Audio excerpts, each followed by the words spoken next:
ఎన్నికల్లో లెక్చర్లు దంచినంత ఈజీ కాదు ప్రభుత్వాన్ని నడపడం అంటే. దానికో విజన్ ఉండాలి. అభివృద్ధి చేయాలంటే మెదడును కరిగించాలి. ప్రజలకు సంక్షేమాన్ని అందించాలంటే మేధస్సునంతా రంగరించాలి. రూపాయి సృష్టించాలంటే మైండ్ షార్ప్గా పనిచేయాలి. కొత్త ఆదాయ మార్గాలను అన్వేషించాలి. పెట్టుబడులు తేవాలి. వెల్త్ క్రియేట్ చేయాలి. కాంగ్రెస్ పాలకులకు ఇందులో ఒక్క క్వాలిటీ కూడా లేదు కాబట్టే పాలన పడకేసింది. కాసుల కోసం తెలంగాణ రాష్ట్రం కేంద్రం ముందు చెయ్యి చాచాల్సిన దుస్థితి వచ్చింది.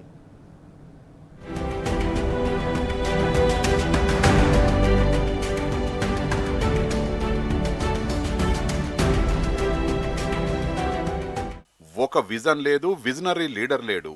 గుడ్డెద్దు చేలో పడ్డట్టే నడుస్తోంది కాంగ్రెస్ పాలన.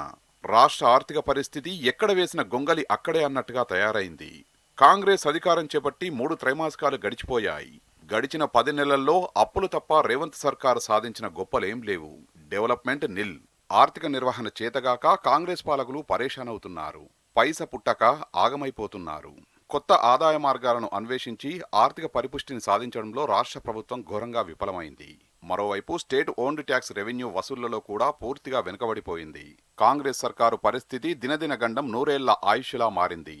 వచ్చే 5 ఏళ్ల కాలంలో సంక్షేమ అభివృద్ధి కార్యక్రమాల కోసం ఈ 10 నెలలు చేసిందేమీ లేదు. వచ్చే 4 ఏళ్లు కూడా వాళ్ళు చేయగలిగిందేమీ లేదని సీన్ చూస్తేనే అర్థమైపోతోంది. కాంట్రాక్టుల చెల్లింపులే దాదాపు 55,000 కోట్ల రూపాయలు పెండింగ్లో ఉన్నాయని అంచనా.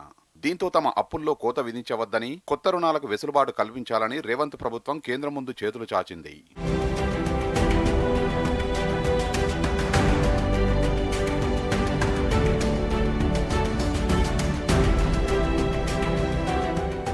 ప్రతి నెల 1వ తారీఖు వస్తే సర్కారు గుండెల్లో డీజే మోగుతోంది. ఇటు ఖజానా చూస్తే ఖాళీ, ఖర్చులేమో భారీ. వెరసి నెల తిరిగిందంటే సర్కారు మెడ మీద కత్తివేలాడుతోంది. ఈసారి 1వ తారీఖు ఉద్యోగులకు జీతాలు కష్టమేనని ఆర్థిక శాఖ వర్గాల టాక్. ఉద్యోగులకు ఇప్పటికే 5 డిఏలు పెండింగ్లో ఉన్నాయి. అందులో కనీసం 2 చెల్లించాలన్నా నెలకు దాదాపు 300 కోట్ల రూపాయల అదనపు భారం తప్పదు. మరోవైపు వివిధ రకాల టోకెన్ల చెల్లింపులే సుమారు 55,000 కోట్ల రూపాయల వరకు పెండింగ్లో ఉన్నాయని సమాచారం. ఇక అభివృద్ధి అయితే అంజనం వేసి వెతికినా కనిపించే పరిస్థితి లేదు. సంక్షేమం సంగతి సరే సరి. సంక్షేమం అనే పదాన్ని ప్రజలు ఎప్పుడో మర్చిపోయారు. ఎన్నికల ముందు కాంగ్రెస్ వల్లించిన 6 గ్యారంటీలు అటక మీద రెస్ట్ తీసుకుంటున్నాయి. వాటిని అమలు చేయడానికి సర్కారు దగ్గర దమ్మిడీ లేదు. పోనీ ఏవైనా కొత్త ఆదాయ మార్గాలు వెతికి ఆర్థిక పరిపుష్టికి కృషి చేస్తున్నారా అంటే అదీ లేదు. ఎప్పటికప్పుడు కొత్త అప్పుల కోసం కాంగ్రెస్ పాలకులు వెంపర్లాడుతున్నారు. రుణాల్లో కోత పెట్టవద్దని, అప్పుల కోసం అదనపు వెసులుబాటు కల్పించాలని కేంద్రాన్ని యాచిస్తున్నారు.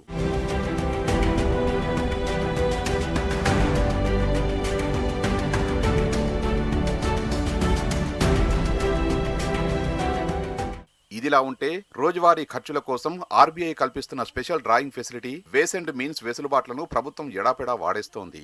ఒక్క జూలైలోనే 31 రోజులకు గాను 28 రోజులు ఈ అవకాశాన్ని రాష్ట్ర ప్రభుత్వం వాడుకుంది. ఇది ఏమాత్రం అదుపు తప్పి ఓవర్ డ్రాఫ్ట్ స్థాయికి చేరినా వడ్డీ మోతమోగుతుంది.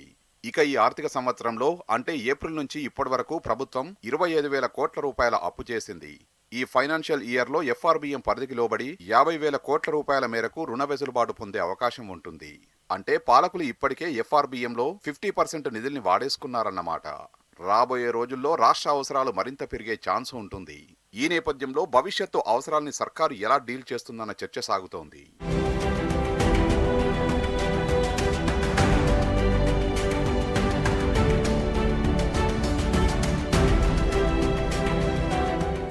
ఒక నిర్దిష్టమైన ప్రణాళిక లేకుండా 18,000 కోట్ల రూపాయల పంట రుణమాఫీ చేయడం వల్ల ఆర్థికంగా ప్రభుత్వ వెన్నెముక విరిగినంత పనైంది. ఈ సంకట పరిస్థితుల్లో పాలకులు నెలలోని 4 వారాలను వాళ్ళ అవసరాలకు అనుగుణంగా విభజించి వివిధ కార్యక్రమాలను చేపట్టే కార్యాచరణకు నడుం బిగించారు. అందులో భాగంగా మొదటి వారం ఉద్యోగుల జీతభత్యాలు, పెన్షన్ల కోసం, 2వ వారం రాష్ట్ర అప్పులు చెల్లించి కేంద్ర ప్రాయోజిత కార్యక్రమాల్లో రాష్ట్రం వాటా కేటాయింపు కోసం, 3వ వారం సంక్షేమ పథకాలు, ఇతర ప్రభుత్వ ప్రాధాన్య కార్యక్రమాల కోసం నిధులు కేటాయించే విధంగా షెడ్యూల్ చేశారు. ఇక చివరిదైన 4వ వారంలో మాత్రం వివిధ బిల్లులు, కాంట్రాక్టర్ల చెల్లింపులు జరిపే విధంగా నిర్ణయించారు. ఇందుకు కాంగ్రెస్ హైకమాండ్ నుంచి కూడా పాలకులు అనుమతి తీసుకున్నట్లు వినికిడి. కాగా ఈసారి జీతాల చెల్లింపులే గండంగా ఉన్న పరిస్థితి. దీనికి తోడు 55,000 కోట్ల రూపాయల బిల్లుల చెల్లింపులు పెండింగ్లో ఉన్నాయి. ఇవి ఈ ఆర్థిక సంవత్సరంలో జరగడం దాదాపు అసాధ్యం. కొద్దో గొప్పో పైసలు మిగిలితే సెంట్రల్లీ స్పాన్సర్డ్ స్కీమ్లకు కేటాయించాలనేది ప్రభుత్వ వ్యూహం. తద్వారా కేంద్రం నుంచి నిధులు అందుబాటులోకి వస్తే కాస్త చెయ్యాడుతుందని కాంగ్రెస్ పాలకులు దింపుడుగల్లెం ఆశలు పెట్టుకున్నారు. వీటన్నింటి నడుమ సంక్షేమ పథకాలకు డబ్బులు సమకూరడం కష్టంగా మారింది. దీంతో 6 గ్యారంటీలపై పాలకులు ప్రజల దృష్టిని మళ్లించడం, లబ్ధిదారుల సంఖ్యలో కోత పెట్టడం లాంటి చర్యలకు దిగి అబాసు పాలవుతున్నారు.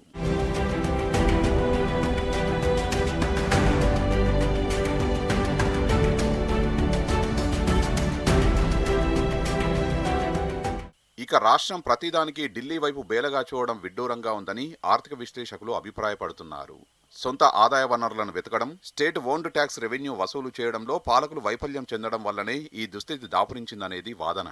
అసలు స్వీయ ఆర్థిక విధానాలు అవలంబించడంలో కాంగ్రెస్ లాంటి పార్టీలకు ఒక దార్శనికత లేకపోవడమే ఇవాళ ఈ ఆర్థిక సంక్షోభానికి కారణం అన్న అభియోగం కూడా ఉంది. గతంలో డబుల్ ఇంజన్ సర్కారులో భాగంగా ఉండడం వల్ల కాంగ్రెస్ పాలకులకు ఆడింది ఆట పాడింది పాటలా ఉండేది. రాష్ట్రంలో కాంగ్రెస్ పాలన ఉన్న ప్రతి సందర్భంలో కేంద్రంలో కూడా వాళ్ల సర్కారే ఉండేది. దీంతో ఢిల్లీ వెళ్లడం, కేంద్రాన్ని నిధులు అడగడం, కొంత అదనపు రుణ సదుపాయం పొందడం, రాష్ట్ర పాలన సాగించడం మినహా వాళ్లు చేసిందేమీ లేదు. తద్వారా సొంత ఆర్థిక వనరులపై దృష్టి సారించే విజన్ కాంగ్రెస్ పాలకుల్లో కొరవడింది. అందువల్లే ఇప్పుడు రాష్ట్రం ఆర్థికంగా అధోగతి పాలవుతోందనేది వాళ్ల వర్షన్. కాగా గతంలో కేసీఆర్ రాష్ట్ర ఆర్థిక స్థితిని ఎప్పటికప్పుడు మదిస్తూ అనేక స్వీయ ఆర్థిక విధానాలు అవలంబించి ఖజానా నింపడానికి, తద్వారా ఆర్థిక పరిస్థితిని చక్కదిద్దేందుకు కృషి చేసేవారని నిపుణులు అంటున్నారు. ఆ దిశలో గత ప్రభుత్వం రికార్డు స్థాయిలో 83% SOTR వసూళ్లు జరిపిన విషయాన్ని గుర్తు చేసుకున్నారు. స్థానిక సంస్థల ఎన్నికలు ఉన్న నేపథ్యంలో 100% SOTR వసూళ్లపై దృష్టి సారించే అవకాశం ప్రస్తుతం కాంగ్రెస్ ప్రభుత్వానికి లేకుండా పోయింది.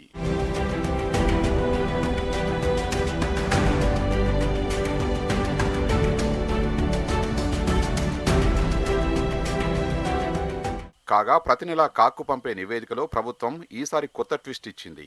57,000 కోట్ల మేరకు రుణాలు సమీకరించుకుంటామని బడ్జెట్ అంచనాల్లో పేర్కొని కంట్రోలర్ అండ్ ఆడిటర్ జనరల్కు అప్పజెప్పిన లెక్కల్లో మాత్రం ఆ మొత్తాన్ని 48,000 కోట్లుగా చూపింది. అంటే ఏకాఏకి 9,000 కోట్ల రూపాయల అప్పును కుదిస్తూ CAGకి గణాంకాలు పంపింది. దీని వెనుక ఏదో మతలబు ఉండి ఉంటుందనేది ఆర్థిక నిపుణుల అంచనా. అప్పుల్లో కేంద్రం కోత విధించడం వల్లే ప్రభుత్వం కాక్కు సవరణతో కూడిన లెక్కలు అప్పజెప్పి ఉంటుందనేది ఒక వాదన. కాగా కొత్త కార్పొరేషన్ల ఏర్పాటు ద్వారా రాష్ట్ర ప్రభుత్వం రహస్యంగా ఏమైనా బడ్జెటేతర అప్పులు చేసి ఉంటుందా? ఒకవేళ అందుకే రుణ పరిమితిని తగ్గించుకొని కాక్కు నివేదిక పంపించిందా అన్న అనుమానాలు వ్యక్తమవుతున్నాయి.